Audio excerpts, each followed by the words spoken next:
ስለምንታይ ኤምባሲና ዘይሕግዘና ከም ሕቶ ክቐርብ ጸገም የብሉን ኤምባሲኻ ግን እንታይ ዓይነት ኣገልግሎት ይዝህበካ እንታይን ምስ ኣማላእካይኻ ሓገዝ ተሓትት ምፍላጥ እውን ጌጋ ኣይኮነን ከመይሲ ኣብ ስደት ክሳብ ዘለና ነቲ ናይ ዘለናዮ ሃገርን መሰላትን ጉባኣትን ኣማሊእና ክንከይድ ግዴታና ስለ ዝኾነ ኤምባሲና ኪኖቲ ንብሎ ዘለና ሓሊፉ ሓገዝ ይገብረልና ድዩ እዚ ካልእ ሕቶ እዩ ኣብ ዝተፈላለዩ እዋናት ኤምባሲ ኤርትራ ንዜጋታቱ ከከምቦትኡ ንዜጋታትና ይሓይሽ ብዝበሎ ኣገባብ ሕጊ ተኸቲሉ ኣገልግሎት ክህብ ጸኒሑ እዩ እቶም ሕጂ ንዛረብ ዘለና ማዓሲና ንኤምባሲና እንዝክሮ ወይ እውን ኤምባሲ ከም ዘለና ተረዲእና ንኽንበጽሖ እንኸዶ ጸገም ወይ ሓደጋ ምስ ኣጋጠመ ዶስ ኣብ ዝተፈላለዩ ሃገር ግፋን ማእሰርትን ምስ ተረኽበ ወይ እውን ናይ ውርሻን ካልእን ጉዳይ ብዓዲ ምስ ገጠመና ኢና ኤምባሲ ከም ዘለና ንዝክሮ ሽግር ምስ ገጠመናን መፍትሑ ምስ ተጸገምና ሽዑ ኤምባሲ ኤርትራ እናርኣየን እናሰምዐን ስለምንታዩ ትሚሉ ከምዚኦም ዝኣመሰሉ ሕቶታት ብብዝሒ ይለዓል እዮም እቲ ዘገርም ድማ ነዚ ሕቶ እዚ ዘቕርቡ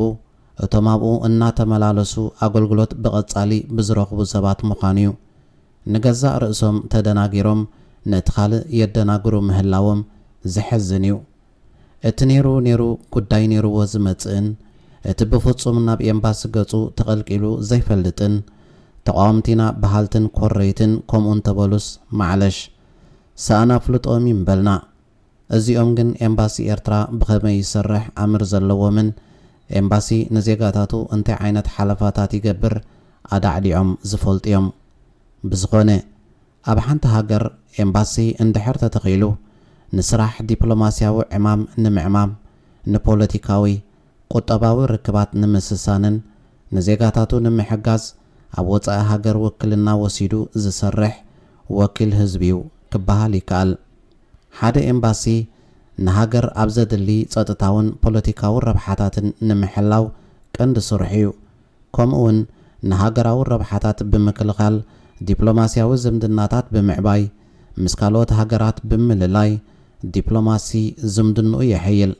ሓበራዊ ሽርክነት ድማ ይፈጥር ንዜጋታቱን ፖለቲካዊ ቁጠባውን ባህላውን ዝምድናታት ብምድልዳል ዜጋታት ብሕጋዊ መንገዲ ክጣየሱ ጉባኣቶም ብግቡእ ክፍጽሙ ንሃገራዊ ረብሓታቶም ብምቕዳም ንቕድሚት ክስጉሙ ሓላፍነት ይወስድ ንረብሓ ሃገር ኣብ ምሕላው ክነጥፉ ምግባር ሞራላዊ ምትብባዕ ይገብርን ኣብ ዝለዓለ ደረጃ ንኽበጽሑ ባቡ ክፉት ገይሩ ዝሰርሕ ኤምባሲ እዩ ዘለና ኤምባሲ ንዜጋታት ግቡእ ሓገዝ ምሃብ ኣብ ወፃኢ ሃገር ንዘለዉ ዜጋታት ሕጋዊ ሓገዝ ከም ፓስፖርትን ታሴራን ምሕዳስ ናይ ቪዛ ሓገዛትን ካልኦት ቆንስላዊ ኣገልግሎታትን ካውንስላር ሰርቪስ ከም ዝረኽቡ ምግባር ይጽዕር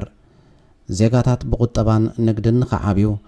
ኢንቨስትመንትን ቱሪዝምን ብምምዕባል ቁጠባዊ ርክባት ንኽገብሩ የደልድል ባህሊ ቋንቋን ታሪኽን ሃገር ኣብ ምልላይ ንዜጋታት ብምጥርናፍን ጽቡቕ ስእሊ ብዛዕባ ሃገሮም ንኽህልዎም ኣብ ምህናፅን ምምዕባል ሃገሮም ንኽሰርሑ ጻዕርታት ይገብር ወጻእተኛታት ብምዕዳም ህዝባዊ ርክባት ማዕቢሉ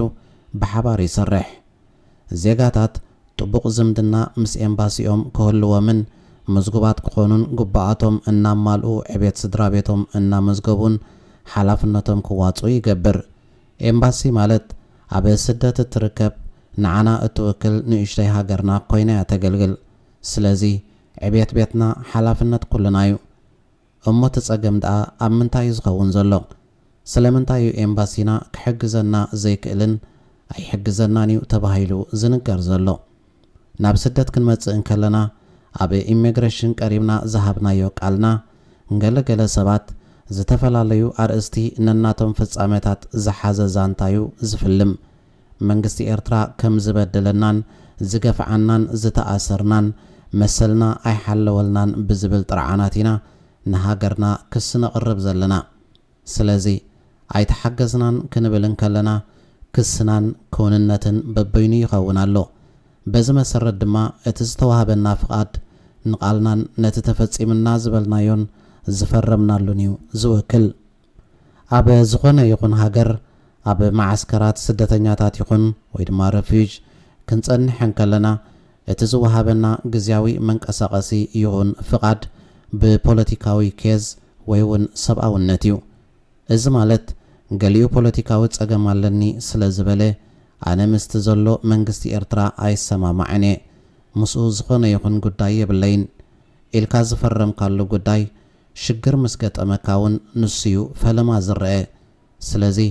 ወኪልካን ጠበቓኻን ካልኦት ኣካላት እዮም ዝኾኑ ዘለዉ። እቲ ካልእ ብሃይማኖታዊ ጸገም ዘቕረብካዮ ጥርሓንካ ኣነ ሃይማኖተይ ኣይተኸበረን ኣብ ኤርትራ ድማ ወፅዓ ሃይማኖት ኣለኒ ኢልካ ተራጊምካ ዝፈረምካሉ ጉዳይ እዩ። እቲ ካልእ ብዝተፈላለዩ ከም ኣብ ኤርትራ ግብረ ሰዶማዊ ነገራት ስለ ዘይፍቀድ ብእኡ ዘመኽንዩን ኣብ ኤርትራ ኩልኩልን ክሳብ ሞት ዘቕፅዕ ምዃኑ ኣረጋጊጾም ጥርዓን ዘቕርቡን ዝፈረሙሉን ጉዳይ እዩ። ብፍላይ እዚ ጉዳይ እዚ ተኣፋፊ ከም ምዃኑ መጠን ብምዕራባውያን ዓይኒ ኣዝዩ ድጉፍን ቁልጡፍ መልሲ ዝርከበሉ ጉዳይ እዩ ነይሩ። ዝበዝሓ ሃገራት ኣፍሪቃ ነዚ ፈሪመን ኣትየንኦ እየን። ኤርትራ ግን ኣቕቢፃ ነዚ ከምዚ ዝበለ ጉዕዚ ተግባራት ምእባያ ከም ኣበር ተቖፂሩ ክሳብ ሕጂ ብዓለም ትንቀፈሉ። እቲ ራብዓይ ዝተፈላለዩ ማሕበራዊ ጸገማትን ናይ ጥዕና ጉዳይን ካልእን ሰብኣውነት ዛዕባታት ዝሓዙ ውሕድ ቁፅሪ በዚ ጉዳይ እዚ ፍቓድ ዝወሰዱ ኣረጋውያን ይኹኑ ካልኦት ኣለዉ። ኣብ ነፍሲ ወከፍ ጉዳይ ንኤርትራ ኣጸሊምካን ጠቂምካን ዝተረኽበ ፍቓድ ይኹን ግዝያዊ መንበሪ ሽግር ምስ ኣጋጠመካ ብቐዳምነት ንጉዳይና ዝጣብቐልና መንግስቲ ኤርትራ ወይ ኤምባሲ ኤርትራ ኣይኮነን እሞ መን ደኣሉ? ኣብዚ ተጸዊዖም ዝመፁ ዝተፈላለዩ ትካላት ገበርቲ ሰናይ ኤንጂኦን ዝኣመሰሉ ሰብኣዊ መሰላት ኣምነስቲ ኢንተርናሽናል ድዩ ቀይሕ መስቀል ኮታስ እተን ብስም ሰብኣዊ መሰላት ዝሽቅጣ ትካላት እየን ዳምዳም ዝብላ። ነዚ ጉዳይ እዚ ብኸመይ ትሰግሮ ንዝብል ንስኻ ንቑሕ እንትኾንካ ጥራይኻ። ኤምባሲታትና ነዚኦም ከምዚ ዝኣመሰሉ ማሕለኻታት ከይተረፈ ብጥበቡ ሰጊሩን ኣብ ገለገለ ቦታታት ክሳብ ምስ ክብረታቱ ዝፈታተንዎ ብድሆታት በዲሁ ኣብ ጉዳይ ዜጋታቱ ብምክታዕን ዝከኣሎ ዲፕሎማስያዊ ዝምድናታት ብምፍጣር ዜጋታቱ ንምድሓን ተቓሊሱ እዩ። ኤምባሲና ኤርትራዊ ዜጋ ጥራይ ይኹን እምበር ንኹሉ ዓቕምታቱ ተጠቒሙ ክሰርሕ ጸኒሑ ይሰርሕ እውን ኣሎ። ኤምባሲና ንስኻ ኮነ ሃገር መንግስትን ኣጸሊምካ ኢኻ ኣብዚ ቦታ እዚ ዘለኻ እሞ ኣይንሕግዘካን ኢና ይበለን። ንኩሉ ኩነታት ኣብ ግምት ብምእታው ዝከኣሎ ገይሩ እዩ። ኣብ ገሊኡ ድማ ንኸይዛረብን ጣልቃ ከይኣቱ ክሳብ መጠጥ ቅቕታን ምፍርራሕን ሰብ ረብሓ ላዕለዎት ኣካላትን ትካላትን ይርአ ነይሩ እዩ። እዚ ጉዳይ እዚ ስለምንታይ ንዓና ክረኣየና ዘይከኣለ? ኤምባሲና ሕሉፍ ሓሊፍዎ ምስተን ብስም ሰብኣዊ መሰላት ዝሽቅጣ ድኳናት ከይተረፈ ኣብ በብእዋኑ እናተቓለሰ ንዜጋታቱ ካብ ሞት ከድሕን ዝፀዓረ እዩ። ምክንያቱ ኣብ ገለ እዋን ብገዛእ ዜጋታቱ ንስኹም መኒኹም ኪዱ ኣይምልከተኩምን እዩ እናተባህለዩ ክሰርሕ ጸኒሑ። ስለዚ